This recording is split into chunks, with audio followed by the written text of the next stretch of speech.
Good morning, Wright State University, and welcome to the Wright Morning Show on WWSU. Start your day the right way with us. We will be covering current events in the news, local, national, and from Wright State. We will provide a daily dose of inspiration and positivity to lighten your day. And we will have a special feature depending on the day of the week. So grab your tea or your coffee, sit back, relax, and enjoy the Wright Morning Show.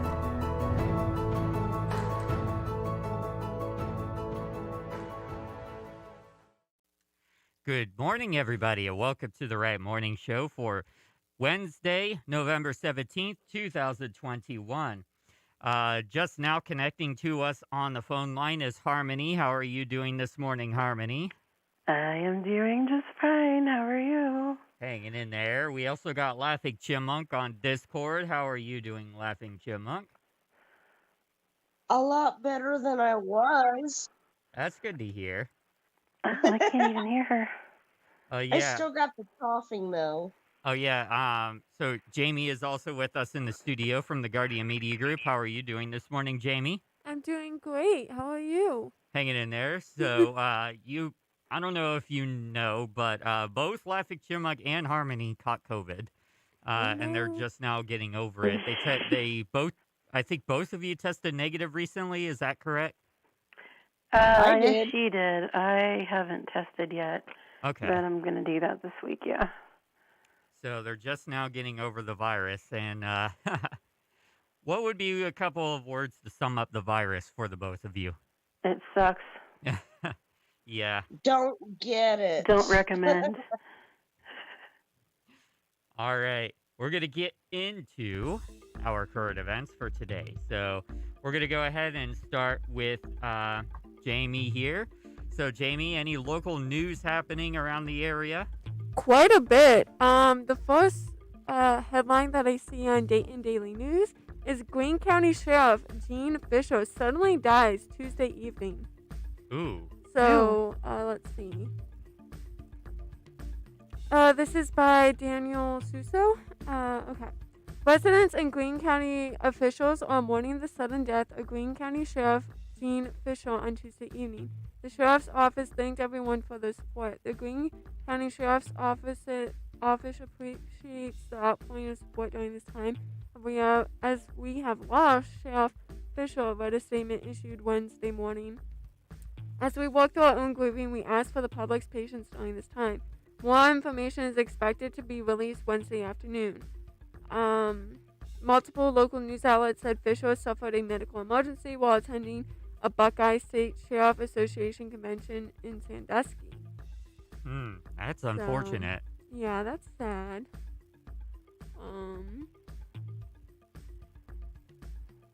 I have something on Amtrak if you would like me to Go ahead. talk about this. I think I mentioned this a few months ago that they were planning to build an Amtrak track between Dayton and Cincinnati. Here we go. WHIO, the new infrastructure bill signed into law Monday afternoon will put $66.6 billion into the investment of Amtrak, including the expansion of passenger trains in Ohio and Dayton, according to a report from 10 TV. When it comes to passenger rail, this is transformational. There's never been this kind of investment in passenger rail, probably since the New Deal era. Stu Nicholson of All Aboard Ohio, an advocacy group for transportation, told 10 TV. And part of the planned expansion will extend through what is known as the 3C plus D corridor, which goes through Dayton, Cleveland, Columbus, and Cincinnati. The 3C corridor hasn't been used for passenger rail since the early 1970s, according to the report. So that's exciting news, and that's from WHIO. So we may be getting an Amtrak to go through the major cities of Ohio. That'd be Wow. really exciting. Mm-hmm. I feel like people could explore Ohio more, and that would be like a really cool way to do it. Yeah. What else is going on, Jamie? The next thing that I see here is also from Dayton Daily. Air Force Air Force report more than half in survey experience abuse or violence. Ooh. And the base is right next door, by the way. So let's see, Washington. More than half of Air Force and Space Force personnel who've responded to a survey said they've experienced some type of mental or physical abuse in the past 2 years, ranging from workplace bullying and hazing to rape or murder, according to a new report. I don't know how you would report if you got murdered, but I don't know. It's probably like a criminal investigation. Yeah, report. like crime log report almost. Anyway, of the roughly 68,000 active duty personnel, reserves, and civilians who responded to the survey, nearly 2/3 of the women and 48% of men described incidents of what the Air Force called interpersonal violence. Most said they never reported it to commanders or law enforcement, and many of those who did report it believed that nothing would be done about it.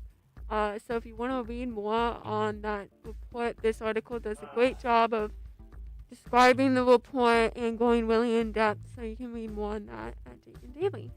I hear that, abuse and violence is pretty problematic in the U.S. military, and it often goes uncovered and unreported. Yeah, I just think like any institution, you're going to have incidents of violence, and that's legit any large institution when you're dealing with a large body of people. But Yeah. so I definitely think these like reports are like really interesting, and seeing how everything is working out. So I got an article from WHIO. Firefighters knocked down a house fire in Xenia overnight. Xenia fire crews worked overnight to put out an attic fire on South Miami Street. The family that lives at the home called 911 just before 3 a.m. after seeing smoke coming from their attic.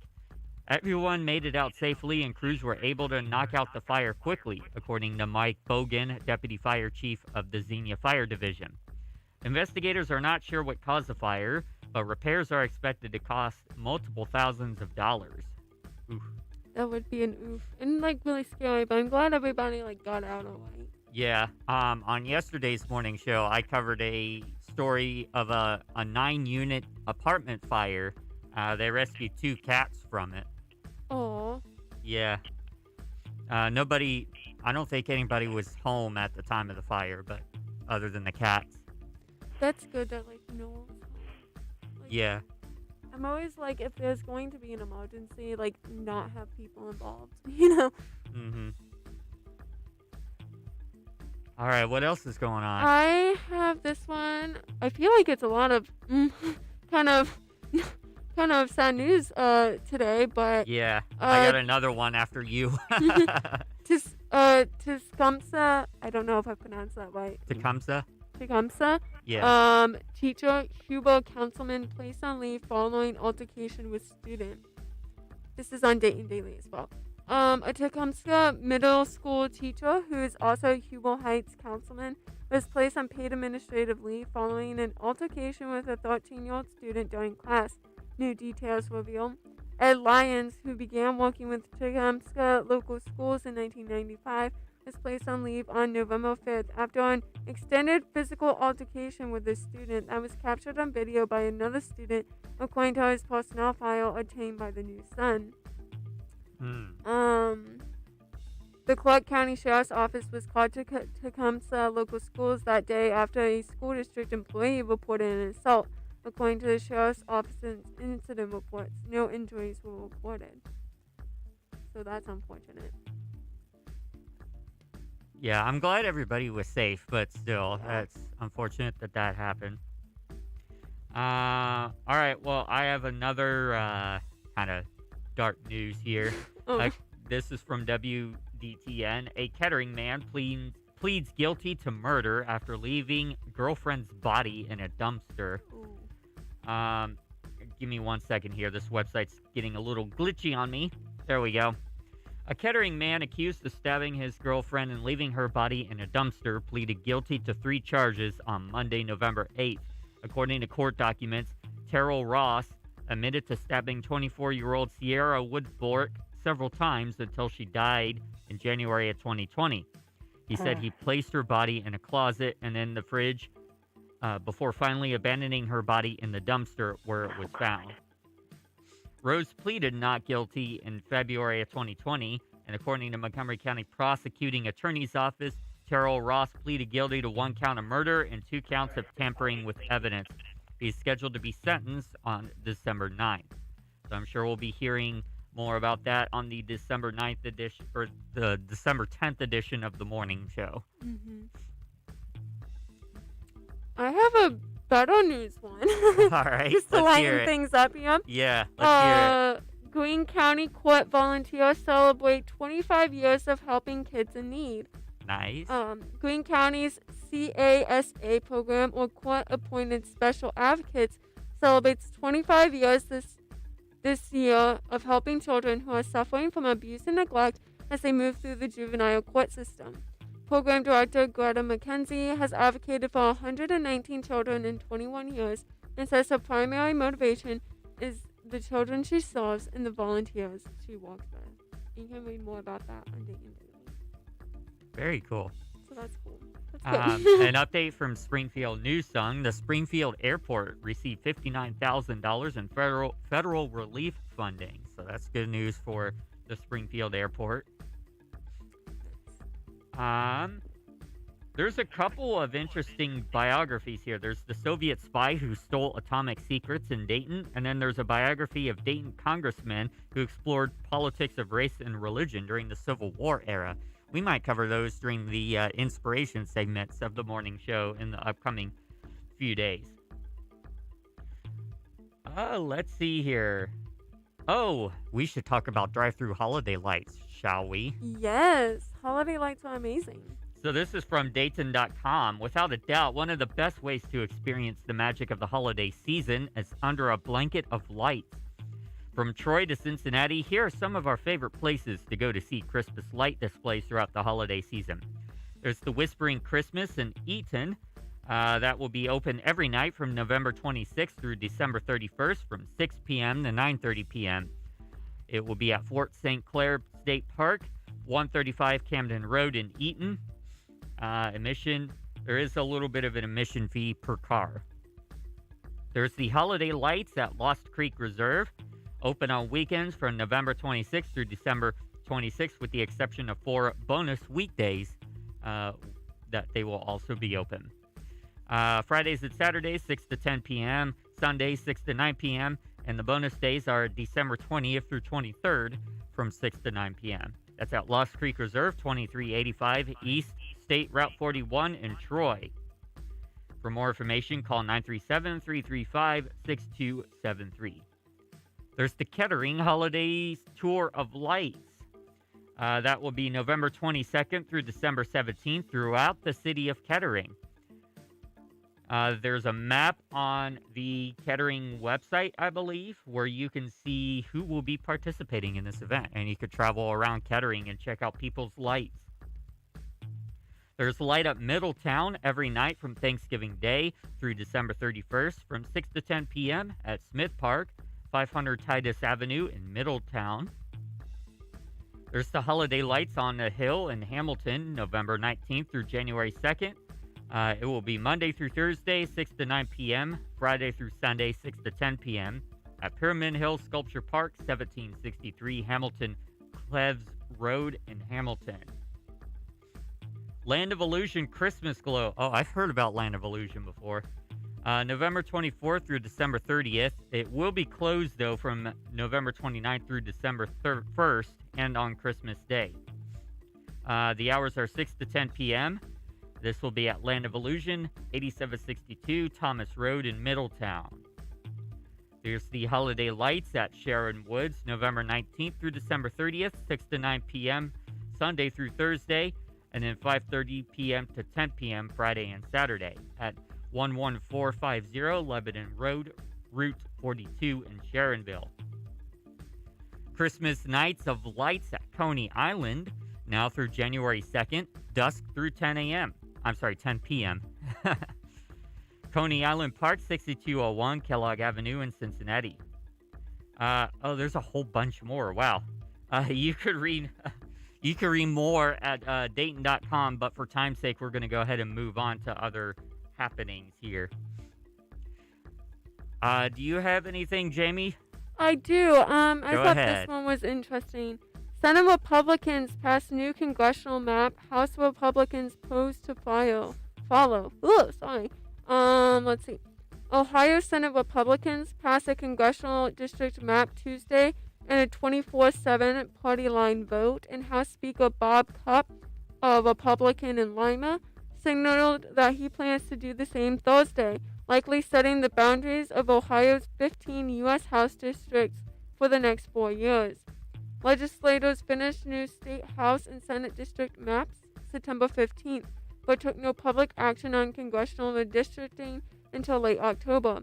Committees have held multiple meetings since then to hear various proposals explained and to take public testimony. But all negotiations over actual district lines and any amendments to legislators' map proposals have taken place behind closed doors. Democratic and Republican leaders in both the House and the Senate put forth rival maps. After 8 p.m. Monday, House and Senate Republicans put forth identical maps as revisions to the earlier bills. So that's something to watch in Ohio, is that all of our maps are getting reorganized. Yeah, I've been hearing that they've been trying to redistrict the area. Flyer News has an opinion article. What do universities do when we lose fellow students? And is it enough? So you can check out UD's opinions on those at Flyer News. WDTM. This one I want to cover. A child was found safe after Dayton vehicle was stolen with a child inside. A child that was in a stolen vehicle has been found and is safe, the Dayton Police Department said. At approximately 11:06 p.m. on Monday, November 15th, police responded to a call of an auto theft on Watervliet Avenue. According to the incident report, the caller was a DoorDasher who had run inside to grab an order. When she looked outside, her car had disappeared with her child in the back seat. The car, a red Hyundai Kona, has not been recovered, but it looks like the child was, luckily. That'd be rough. That'd be very scary. That'd be very scary. If you don't have anything else, I'm going to get into our weather and then into our global and national news, if that's all right with you, Jamie. Go for it. All right, so our current weather, it is a warm one today. It is cloudy and 61 degrees at Wright State University, according to tomorrow.io. But it is also a breezy one. The wind is coming from the south-southwest at 14 miles per hour, gusting to 30 miles per hour. Very breezy out there. The barometer is 29.96 inches. I believe it's falling rapidly. The visibility is good. The air quality is moderate. And the UV index, there is no UV index right now. It's too cloudy. Your forecast for the next 12 hours calls for windy conditions up until 12 p.m. The wind is going to die down just a little bit after 12 p.m., but it is going to remain breezy, and it's going to be overcast throughout the day. Temperatures are going to peak at 66 degrees at 12 p.m. and then start cooling off very slowly. And then it's going to pretty much stay in the low 60s for the next 12 hours. Extended weather forecast brought to you by the National Weather Service at Wright-Patterson Air Force Base is the following. Today's forecast, overcast with a high in the mid-60s. Tonight, a chance of rain in the evening and then periods of rain overnight. Low in the lower 40s. Thursday, rain in the morning and then mostly sunny in the afternoon with a high in the upper 40s. Much cooler tomorrow. Thursday night, partly cloudy, low in the mid-20s. Turn your furnaces back on. Friday, sunny, high around 40. Friday night, partly cloudy, low in the upper 20s. Saturday, mostly cloudy, high in the upper 40s. Saturday night, mostly cloudy, low in the upper 30s. Sunday, chance of showers, high in the lower 50s. All right, let's get into some global and national news. First off, Jamie with the morning edition of the New York Times. Hello, yes. This is the morning edition of the New York Times. Every single morning they send this out, and they normally have a longer article that's the main subject, and then like highlights. So the main article this morning is talking about the Belarus-Poland border, and kind of the conflict that's going on there. So if you're interested in that, you can go to the New York Times and read more there. For time's sake, let's run through some of the news highlights. Okay, here we go. The FDA is planning to authorize Pfizer boosters for all adults as early as tomorrow. Also, Pfizer asked the FDA to approve its COVID pill, which studies find greatly reduced the risk of severe infection. The U.S. plans to buy enough for 10 million people. Interesting. The New Year's Eve celebration in Times Square is back for the fully vaccinated. Also interesting. It's going to be interesting to see how many holiday events will require vaccination or negative COVID tests this season. I know Wright State personally were encouraging students to get tested before and after the holiday just for safety sakes, and I feel like a lot of organizations and events will have something similar. Anyway, I digress. Let's see. U.S. retail sales grow for the third straight month, a sign that rising prices have not stopped Americans from shopping. Yeah, everything is really expensive right now. Yeah. Let's see. The Staples Center will rebrand as Crypto.com Arena, named after a Singapore cryptocurrency platform. Interesting. Very interesting choice. Let's see. President Biden's $1 trillion infrastructure plan promises racial equality. No, not equality, equity, sorry. But decisions on how to spend the money are largely left to states. Secretary of State Anthony Blinken is in Kenya to push for a resolution to the civil war in neighboring Ethiopia. The U.S. could default by December 15th if Congress does not lift the debt limit, the Treasury Department warned. That's oof. Yeah, 'cause they only placed a temporary suspension. Other big stories here. It can take dozens of cattle to make the leather in a luxury vehicle. Those hides often come from illegally deforested land in the Amazon, a Times investigation found. That's sad. Don't buy leather luxury vehicles. I don't think a lot of people can afford leather luxury vehicles, but it's fine. Let's see. Dr. Jessica Watkins will be the first black woman to join the International Space Station's crew for a long-term mission. Okay. Nice. That's exciting. Yeah. And yeah, that's pretty much the highlights from this morning. All right. I will go ahead and cover Cheddar News. From the Wall Street Journal, not even higher prices could stop U.S. consumers from spending more going into the holiday season. So we got a couple of numbers here to kind of emphasize that. According to Commerce Department data, sales rose a seasonably adjusted 1.7% in October, despite inflation concerns and continued fears about the pandemic. The bullish sales data lined up with earnings beats from retail giants Home Depot and Walmart, which attributed the strong third quarter sales to customers starting their holiday shopping early. I wouldn't blame them because we might have some stock shortages during Black Friday and afterwards. So definitely get out there and get your stuff early. The strong retail numbers fueled market gains as the S&P 500 comes within striking distance of a new record. The New York Times, the FDA could recommend Pfizer BioNTech boosters for all adults this week. States and cities have begun to open it up to everyone anyway as cases rise and people get ready to go home for the holidays. Meanwhile, Pfizer has announced a deal to sell its COVID-19 antiviral pill inexpensively to 95 poorer countries that are home to half the world's population. The deal is similar to one Merck struck in October for its antiviral pill, and combined, the two drugs could help alter the course of the pandemic. Both pharmaceutical giants are currently seeking FDA approval for their treatments. CNBC, oil prices are soaring, but a rebound in global supply could soon help ease consumers' pain at the pump.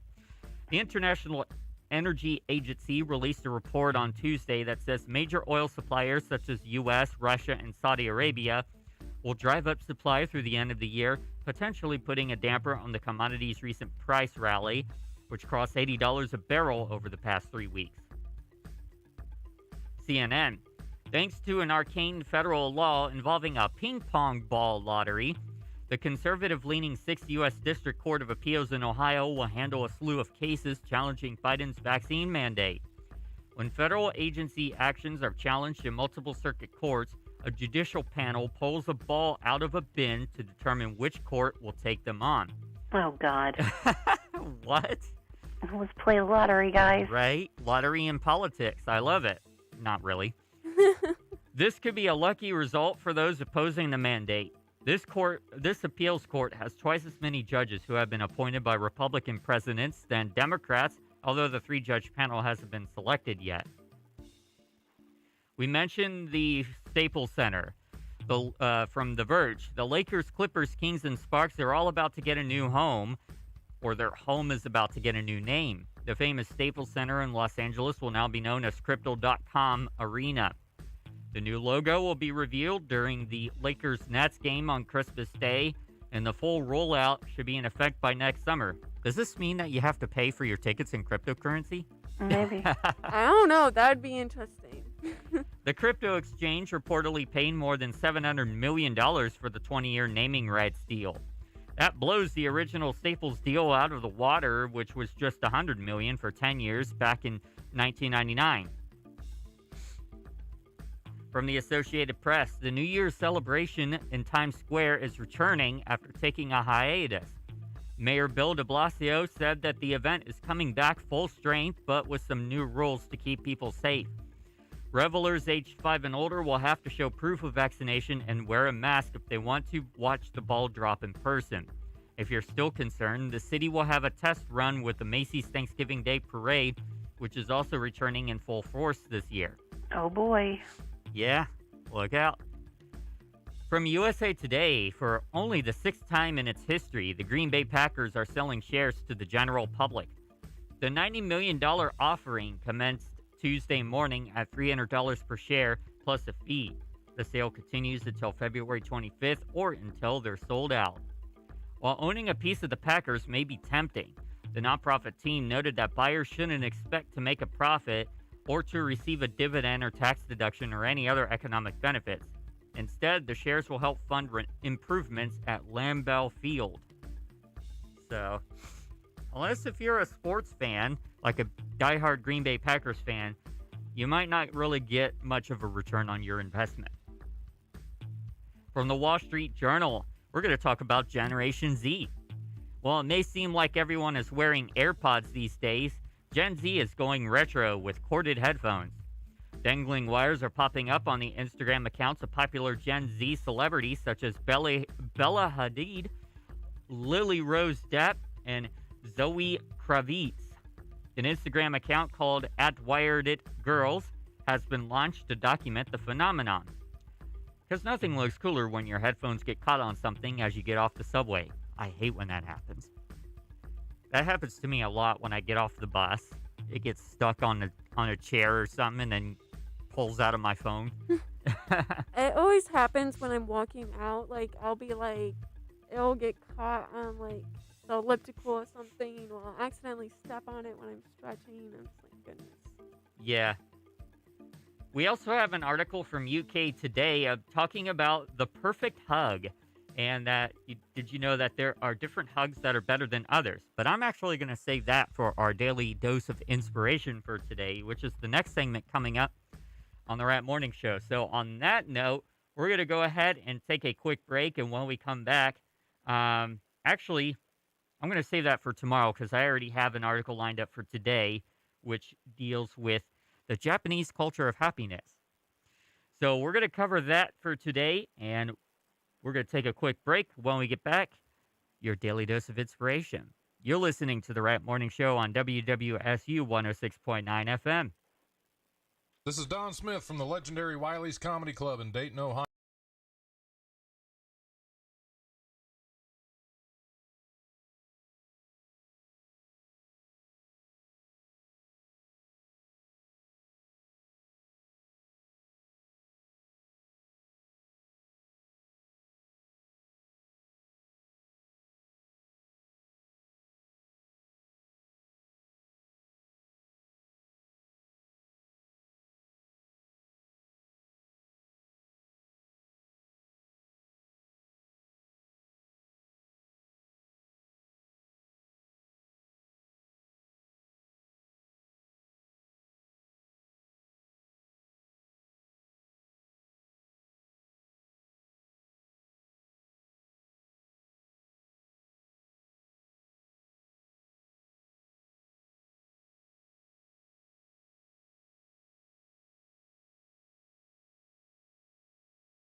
Welcome back to the Right Morning Show on WWSU 106.9 FM.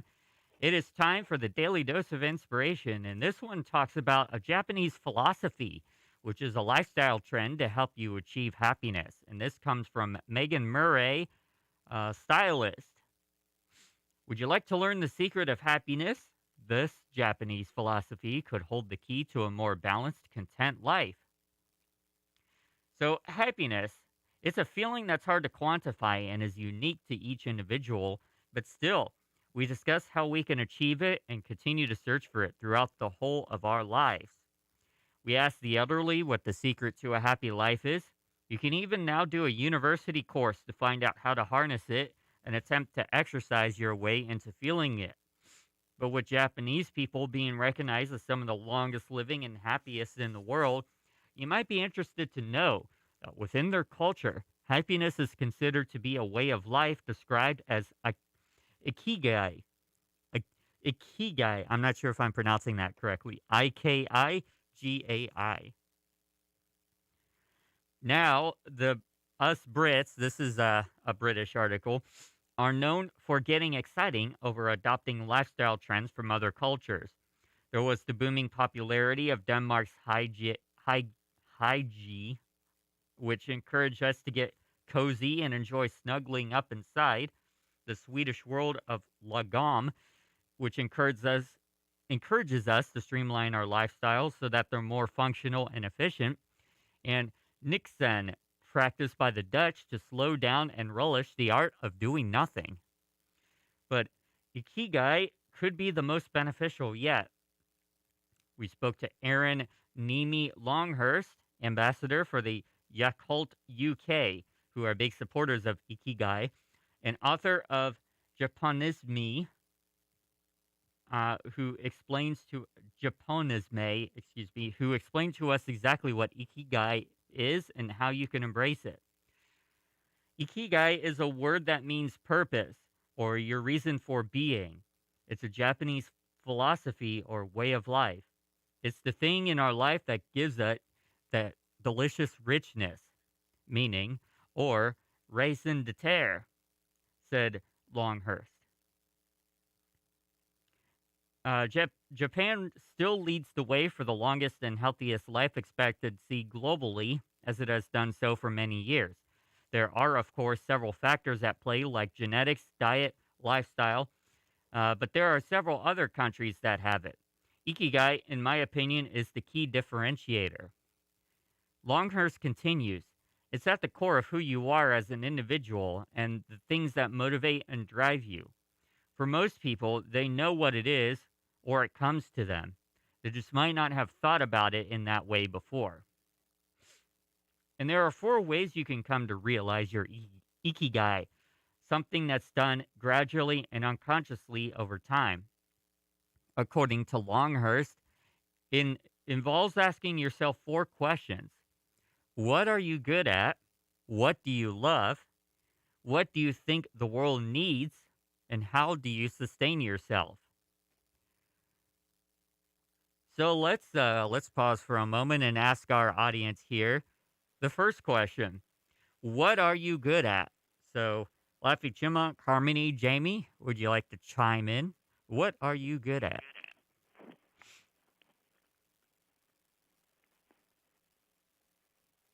Don't everybody talk at once? Oh, what was that? I had to put everybody on hold because I was coughing. Oh, it's all right. So with the whole Japanese philosophy of Ikigai, finding your Ikigai involves asking yourself 4 questions. So the first one is, what are you good at? Okay.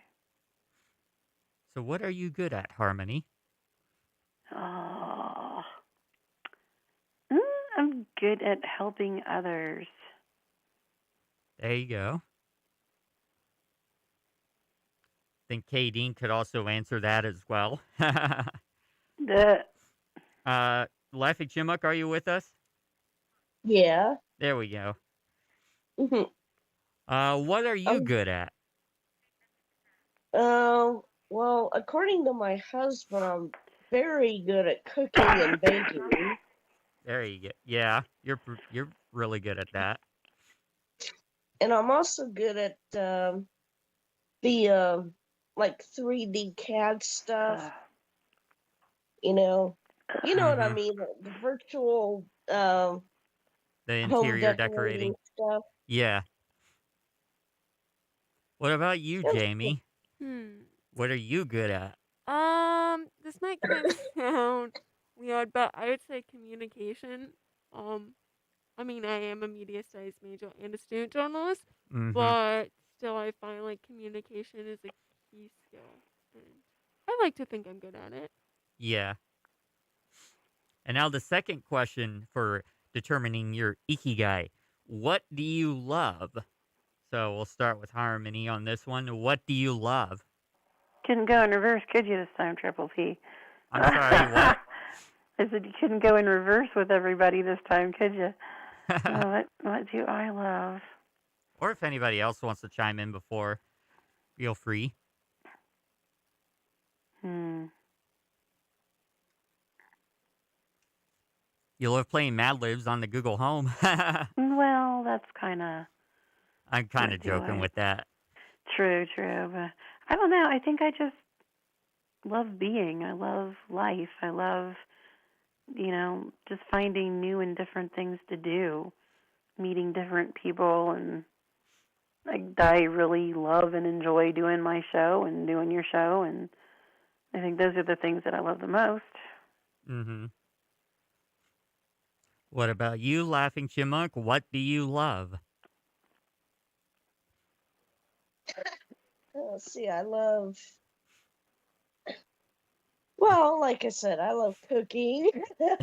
You love cats, I obviously. All 9 I of love them. cats. Yeah. Yes, I love cats. I love horses. I love nature. Um,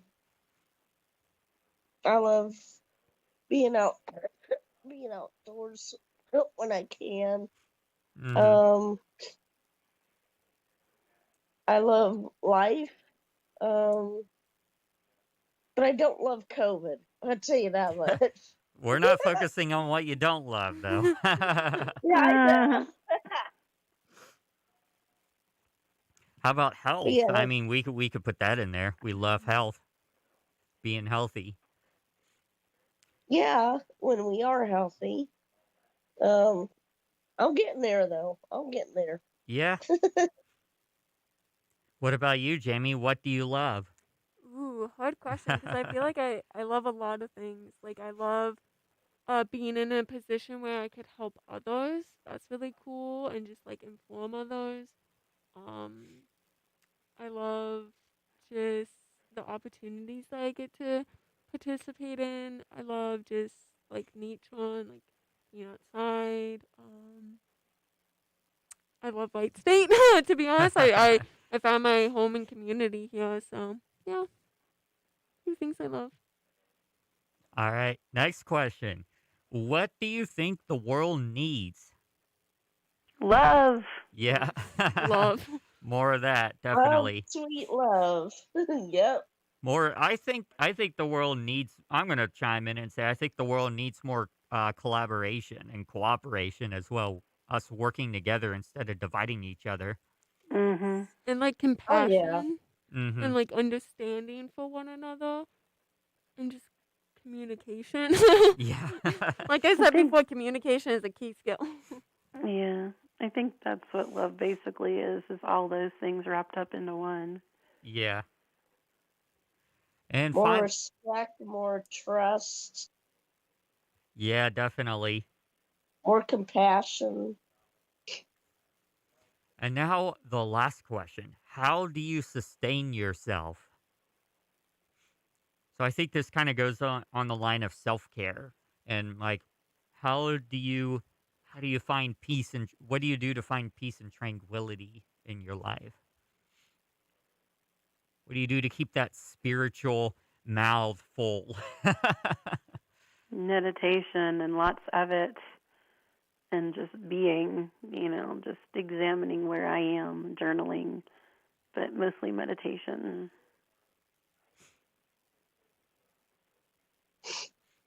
And for me, it would be meditation, music, um, reminiscing about good times in the past and reflecting on good memories and petting cats.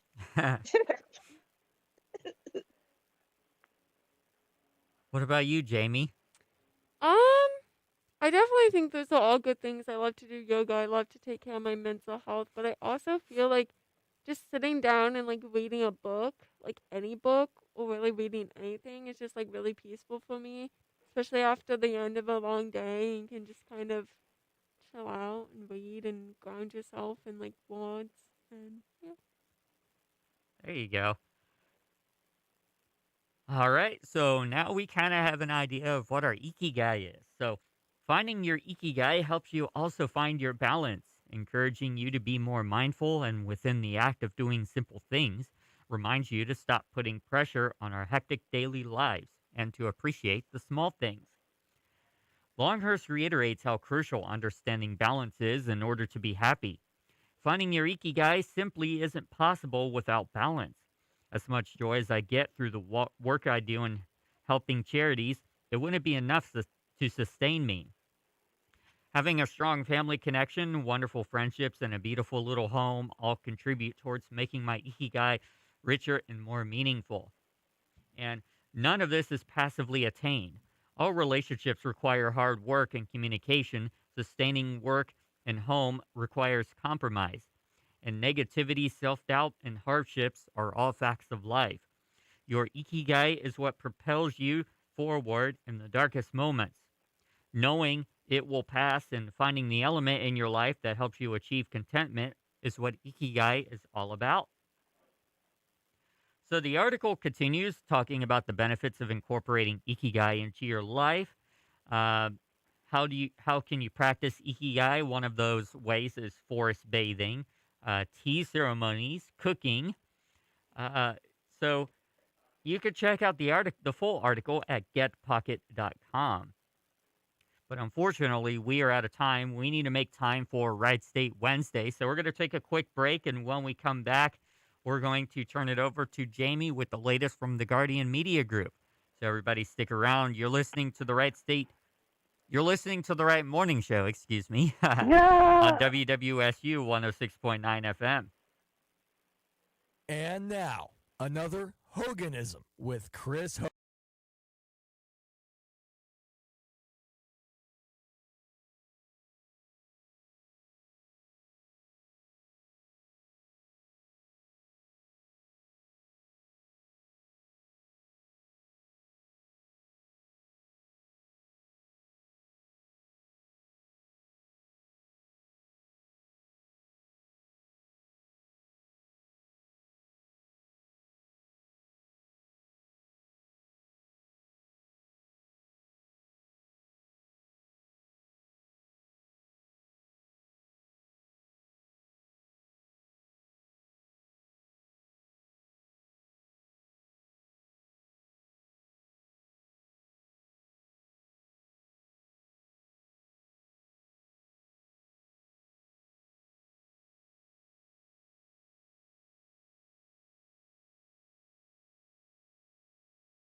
Welcome back to the Right Morning Show on WWSU Radio. We are now going to turn the microphone over to Jamie from the Guardian Media Group to talk about the latest happenings around Wright State University. Take it Yeah. away. Lots of exciting things going on campus lately. As always, you can find all of this news at wsuguardian.com or at socials at WSUguardian. We're on there as well. First story that I want to talk about is from Brendan Blankenship. It is WSU encourages vaccine card uploads, increased testing among unvaccinated unvaccinated spring semester. Hold on. Let's see. So less than 20% of Wright State University community has uploaded the vaccination card despite a cash prize giveaway, encouraging students, staff, and faculty to do so.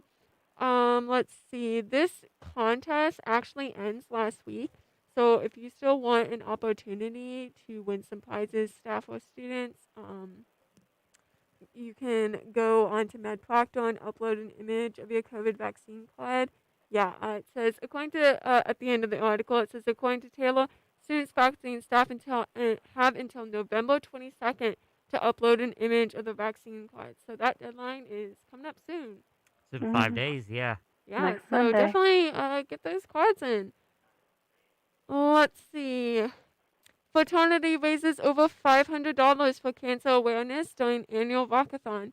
Phi Beta Sigma fraternity member Shamar Rice sat in a rocking chair for 24 hours for the fraternity annual walkathon event to bring cancer awareness to raise money. Interesting. That's intense. That's some dedication. I thought rockathon meant like playing rock music or something like that. I didn't know it meant rocking chair rockathon. Yeah. Nice. Rock and roll in your chair. There you go. There you go. And this is by Kate Jones. So if you want to go and check that out, you can. That's actually really impressive to be sitting in one place for 24 hours. Yeah. I'm impressed. Sports news from Noah. Volleyball closes out regular season with 6 straight wins. WSU Volleyball is on a hot streak heading into the Horizon League tournament, clocking 6 straight match wins to secure a third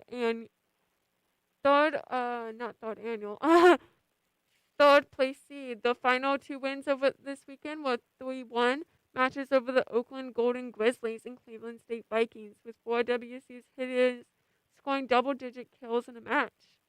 So very, very good. Go Sports. Noah has also been very active on the WSU Guardian Sports Twitter. And if you have a chance, definitely go check it out because I think his tweets are kind of funny. I don't know if that's just because I'm a sports outsider, but... Yeah, same here. Okay, another one from Kate Jones. WSU Rainbow Alliance holds 3rd annual queer prom. Wright State University Queer Prom strives to uphold a historical tradition of inclusiveness where students can embrace their identities at prom. Rainbow Alliance held the 3rd annual Queer Prom November 13th, immediately after Chosen Family Feast. Queer Prom immediately followed Chosen Family Feast, which is for students who want to have a holiday meal with their found family. The theme for Queer Prom this year was Enchanted Forest, and students were invited to come dress in whatever clothes they wanted with whomever they wanted. So, I personally was at Queer Prom. It's very fun. It's a good time. I always think any chance to just dress up is also really fun. I'm one of those type of people. Yeah. Okay, and the 4th story that I want to talk about is We Still Exist. Native American students strive to educate others. This is from Alexis Whistler. November is Native American Heritage Month, and the Association of Native American Students wants to educate people on their culture and history and make it known that they still exist.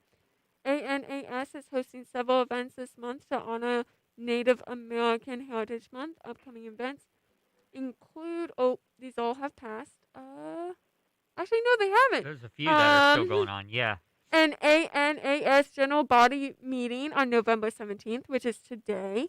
A special guest speaker on November 18th. An lecture on the Great Mesoamerican Constructions on November 22nd. Information for these events can be found on the ANAS Engage page. According to intercultural specialist for the Asian and Native American Center, Kevin Hong, the goal of these events is to educate the student body on Native American culture and history. So you can read more on that. Actually, I want to talk a little bit more at this article because I scrolled down and there's a section about Thanksgiving and how to celebrate Thanksgiving respectfully. One Oh way yeah. students can be respectful and mindful during Native American Heritage Month is by being aware of the history of Thanksgiving. Many people celebrate this holiday every year, which Hendricks says is okay, but students should educate themselves and challenge the false narratives that usually are taught in schools. Keep in mind that there are, and then this is the quote, keep in mind that there are problematic parts of the past of it. We probably shouldn't glorify its past so much, but that doesn't mean stop celebrating. Do something about it, either educate people about the real story, or just keep that in mind with your own family, end quote, Hendricks said. Another way students can be mindful is by using different terminology. I know officially we have Thanksgiving break, but some students are utilizing harvest break or even just calling it harvest as it means to reclaim that space and that time, Hung said. Hendricks and Hung recognize that Thanksgiving is an important time for many American as family come together and spend time with each other. Hendricks just asked people to be mindful and to be aware of Native American culture and history when celebrating. So, very interesting of how to, if you celebrate Thanksgiving, because I know some people don't, I don't, but if you do celebrate, that's some ways that you could be a little bit more kind and mindful of people in your community. Yeah, because there's sort of a dark history behind Thanksgiving that we don't talk about a lot with how, with the pilgrimage and things like that. Mm-hmm. Just like how we don't learn much about the truth about Christopher Columbus until we get into upper education, and then we start learning all of the massacres that Christopher Columbus did on his voyage to the New World. Mhm. Mm-hmm. Yeah, people need to know the dark and the light, because we all carry it, regardless if it's been a point in history or just in everybody's everyday life. It's really super important to see history for what it is, not to take away what it was, because we all need to know. What I would like to say is the truth of life, of our origin, of what has been going on. And unfortunately, things have been painted over and lied about so much that we just don't have the truth. We've all been fairy dusted and left in the corner. Mm-hmm. Yeah, I personally think I'm a very pro history person. I was actually a poli-sci major, and took a quite few of not only political classes but history classes, and so I'm very much about like finding like the truth and also just learning about it because history also has a tendency to repeat itself. But if you can learn about it and see it and know it, uh, take those lessons and learn from them. So I agree with that, Jamie, that's for sure. Unfortunately, Yeah. history is repeating itself in a few ways right now, but if we would just work together, like we said earlier, be able to get moving on that, then I think we could all live and be a lot better in the world. But as far as I'm concerned, Thanksgiving should be every day. We should always be thankful every day to have another day. That's, thanks living, I guess. Yeah, see, that's like I do celebrate Thanksgiving, but not in the whole pilgrimage type of thing. I do it as of just a day to give, or well, as Harmony said, it should be every day, but mhm. specifically on Thanksgiving, I give it as a day to just be grateful for what you have and the family that you're with, the friends that you have, um, things like that. Yeah. And I think that goes back to even what we were talking about earlier with like happiness and whatnot. Just Hmm. practicing gratitude in the everyday, like it's so satisfying and it can like really motivate you, and just I don't know, be all Yeah, happy, good feels. yeah.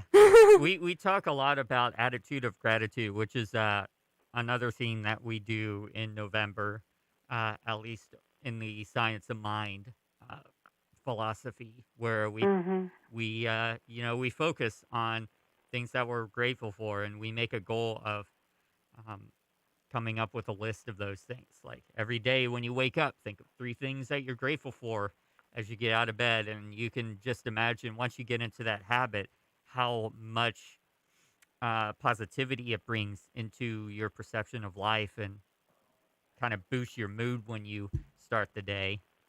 Yeah, I actually like to do it at the end of the day before I'm going to bed, especially if it's been a really hard day. I like to think of a couple things like as I'm getting ready, like okay, today was rough, but what went well and what am I still like really grateful for? Hmm. Because most of the times there are people who helped me throughout my day, even though it was kind of rough, and that I can be grateful for. So gratitude is Yeah, great. that works too, definitely. Mhm. So look at us. We're just like solving all the world's problems here on the morning See show. how easy it is? Like, And these people get paid like phenomenal amounts of money to try to do it, and they can't even do it. And you got 3 people here in Ohio that could probably do it in like maybe a weekend, and everything would be fine. oh goodness. I know we are running out of time here, so I think that's all I want to cover on the Guardian. Again, make sure to follow us on our socials if you want to stay up to date about what is going on campus. Let's see if there's any like wings announcements. Yeah, anything, we do have like 1 minute, so I do have to wrap up, unfortunately. Yeah, all good. Go for it. You could go to wings.right.edu to check out the latest announcements, but I do have to end for our next pre-record. So we're going to go ahead and end our show. Thank you, everybody, for tuning in to today's edition of the Right Morning Show on WWSU 106.9 FM. We are here every Tuesday through Friday from 9 a.m. to 10 a.m., although we may be getting our Mondays back. Stick around for more information on that.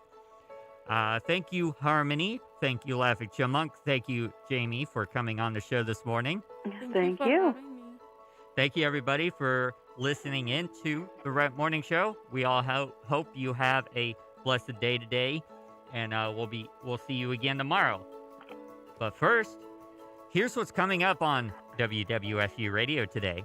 Coming up next, 10 to 11 a.m. is Democracy Now! With Amy Goodman and Juan Gonzalez. Get the latest headlines from the global and national perspectives, as well as special guest interviews.